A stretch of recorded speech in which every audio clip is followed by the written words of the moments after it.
Hello and welcome back to my channel. My name is Sean, sometimes known as the Beast, and recently I went to a couple of record fairs local to the area and found a couple of things I really didn't expect to find. Living where I live in the middle of nowhere, we have pretty regular record fairs, but I would say 80% of the stock related to metal is reissues or live bootlegs and stuff. You don't occasionally you find the odd surprise, but this time the occasionally was quite a few surprises. So we'll get cracked on. I'm not going to go into much detail. You'll know all these. Yeah, you'll know all these records if you're a fan of rock and metal and such like. So first up is this one. This is The Cage by Tigers of Pantang. This is a band. Tigers of Pantang are a band that I just never ever got back into back in the day. I don't know why. It was just one of those, you know, it just never. There's quite a few bands back at them days that I had no interest in at all. Not really sure why. But when I saw, I'm sure I saw somebody mention this album a while back, saying it was their personal favourite of the Tigers catalogue. So when I saw it, and for the price he was asking on OG Press, I was like, yeah, we'll buy it and see what it's like. If it's no good, it'll end up being a VCLT to somebody. The inner sheet. Now this one did actually have the inner sleeve had come to sort of, the glue had worn off a little bit there, but a little bit of magic Pritt stick and it's fully functioning again. I've got no idea where this sits in their discography, but these haven't even been cleaned. Give them a quick wipe over with the a cloth, and it's it barely looks like it's been played. And to be honest, the prices that the gentleman was asking that I bought it, this first 1, 2, 3, for the first 4 I'm going to show off, it would have been criminal to leave them, really. I've never ever been to a record fair, a pop-up record fair in a coffee shop before, but I'll certainly be going again. So that was the first one. That is Tigers of Pantang and The Cage, and it came out in 1982 on MCA Records. Next up is the band Sera. I've had their debut album for absolutely donkey's years, since it first came out, and it's an album. This is an album that I thought, well, if I ever see it, I'll grab it. Chances of seeing it very slim, but hey ho, it was there in the coffee shop again. This is called When the Blackbird Sings. This is their second full length, I believe. It might actually be the second and last as well. We get the inner sheet with the band on that side, with there she is, Sandy Sera, fantastic voice, sort of bluesy rock and roll type. Certainly not metal or anything like that, but it's a really good album, to be fair. Not quite as good as the debut, I don't think. The debu's got a few more memorable songs on, but again, quick wipe over with the anti-static cloth, but and Polydor label. So the only thing I've done is actually put them into plastic sleeves, just rather than do any more damage to the inner sleeves. But yeah, so that's Sera, and this came out in no idea because it doesn't tell you on there. Oh yes, it does. These eyes aren't working. Yeah, no, can't see it. But yeah, so that's Sera and When the Blackbird Sings. Next up, slightly different genre, although still well known to everybody. I found an OG copy of Gary Moore's Still Got the Blues. Obviously, if you're watching me waffle on, then you know who Gary Moore is and what an amazing guitarist he is. Little tiny bit of damage to the outer sleeve, but again, nothing that was going to make me leave it. The inner sheet is absolutely immaculate and in perfect condition. Again, the vinyl is, as our good friend Brendan would call it, minty fresh. Yeah, Gary Moore playing the blues is something that he doesn't seem to get enough recognition for, in my opinion. He's absolutely incredible guitarist. I was never fortunate enough to see him play live, which is a bit of a bastard type moment, but yeah. So the third one was Gary Moore and Still Got the Blues. This next one is an album that we all know, an album that some people love, some people absolutely detest, and it's Ozzy's debut, The Blizzard of Oz. This is an OG press out on Jet Records. Not the biggest Ozzy fan, if truth be known, but I was quite content to just have Back at the Moon and Diary of a Madman. But when I saw, I've been thinking about picking this up recently. The inner sleeve is immaculate. Yeah, I've been thinking about picking it up on like the modern reissues, but could never find just a plain black one. It was always the stupid colours. And this press on the Jet label, I actually got this for less than I would have had to pay for one of the reissues. So again, as you can imagine, it was a case of I'm not leaving it for anybody else. It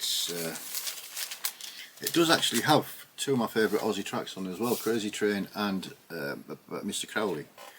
Now this came out originally in 1980, this version. So yeah, it was, no, it's been loved, it's been played and such like, but it was definitely not getting left for somebody else to take on. So that's Ozzy's Blizzard of Oz, when he was still pretty relevant.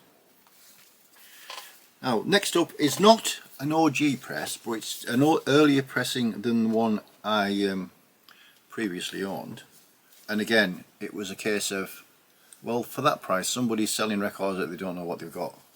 This is the mighty Metallica and Ride the Lightning. This is the 1989 repress. Again, the inner sleeve, it's obviously been loved and played and such like, which is understandable. This is the Vertigo reissue. Again, the vinyl is definitely VG plus, and none of them have been cleaned. They've all been played and they all sound fantastic. I think, yeah, 89 this one came out, or this version came out, sorry. Did I need to buy it? Probably not, to be honest, but when you see certain records that have a bit of an affinity with, then you're never going to leave it for somebody else. And like I said, living where I live, finding things like this in such good nick for a decent price is very, very rare. So yeah, it was a bit of a no-brainer, to be honest. And again, the price I paid for this is cheaper than what the current 850th reissue is going for. So yeah, it was definitely not leaving it for anybody else. The next three are the three that were like, whew, the reason behind doing this little haul video. Again, all three records are well known, so there's no point going into too much detail on them, but thought we'd show them anyway. This is Napalm Death and their debut Scum. This is an OG press, Mosh 3 in the corner, and I don't know if the camera will pick it up, but the recommended retail price was £3.99. Now I did say to the gentleman in the fair, well, it says it's £3.99 there, mate, you know, it's only fair. He wasn't having it. He knew what he had there.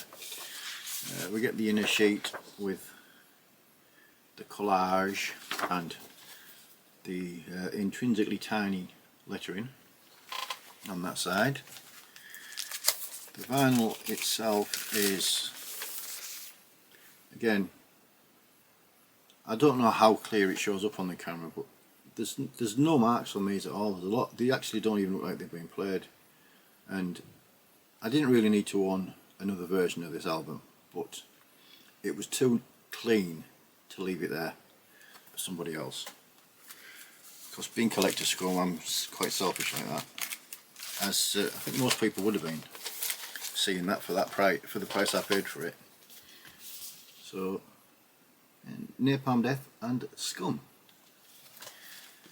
Next two are both what I would consider grails. One definitely, one's a, well, you didn't really need it, but again, I wasn't leaving it for anybody else.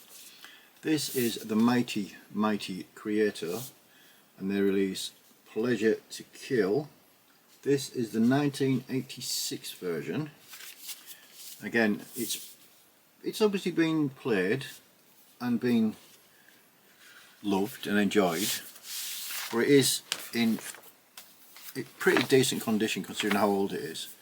We get the, now I don't know if the original inner was slightly different to this one. That side is all the come and buy the rest of our store, and that side is just plain. I can't remember if that's how it was originally, because I've never owned an original copy of it. But,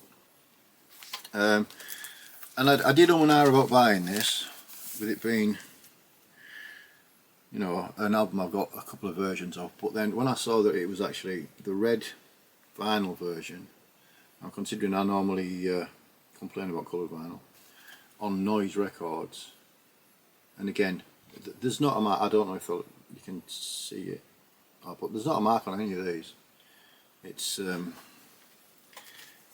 again, this one wasn't much dearer than you can pick up the reissues up for now.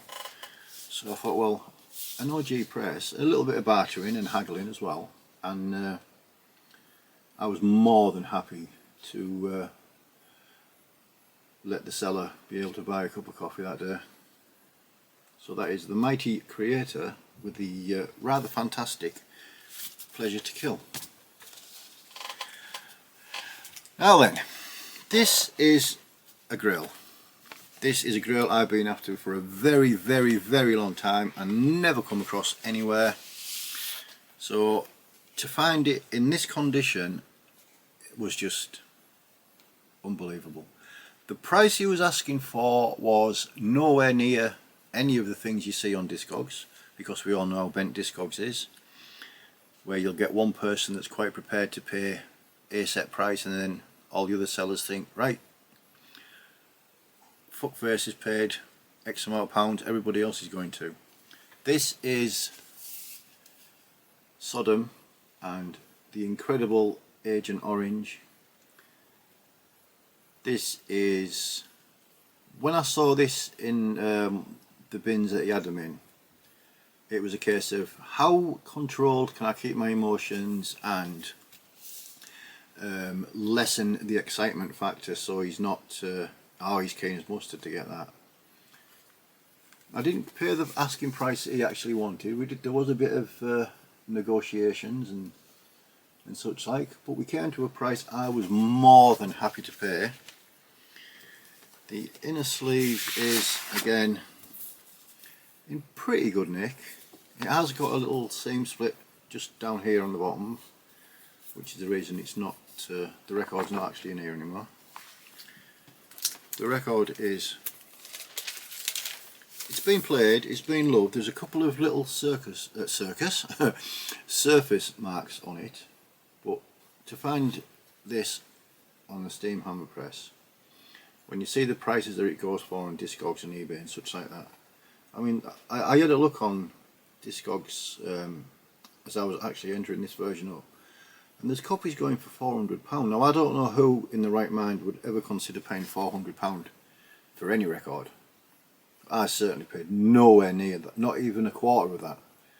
So yeah, this is the sound on this is absolutely superb, considering it's an album that's what, 40, nearly getting on for 40-year-old, is it, something like that? When did it come out? Oh, 89, so 36-year-old. But yeah, I mean,